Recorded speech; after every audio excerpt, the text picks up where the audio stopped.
Sir John and Adela Entertainment nag-public apology para kay Dennis Trillo. Usap-usapan ngayon sa social media ang nakakalokang reply ni Dennis Trillo sa kanyang TikTok account na kung saan ay may nagkomento ng isang netizens na hinahanap si General Mercado sa GMA Station ID at kung totoo nga daw bang lilipat na ang aktres sa ABS-CBN. Nag-reply naman si Dennis ng may ABS pa ba? Samot-sari naman ang naging reaksyon ng mga netizens tungkol dito. May mga nagkomento na wala daw itong utang na loob sa Kapamilya Network. Bagamat wala daw franchise ang ABS, subalit nakakapag-produce pa rin ang Kapamilya Network ng mga dekalidad na palabas. Subalit may mga ibang nagtanggol naman sa aktor. Wala naman daw itong sinasabing masama.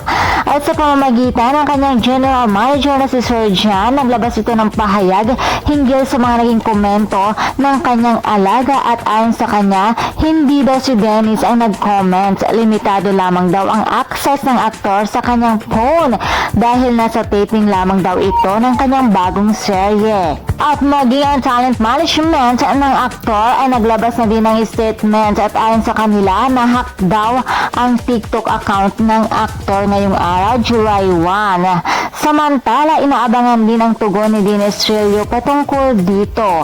At kung kayo naman ang tatanungin mga chikadoras, ano naman kaya ang masasabi nyo? At ang masasabi ko lamang ay nahack naman talaga. And for more showbiz update, please don't forget to like, share, and subscribe my channel. Thank you for watching.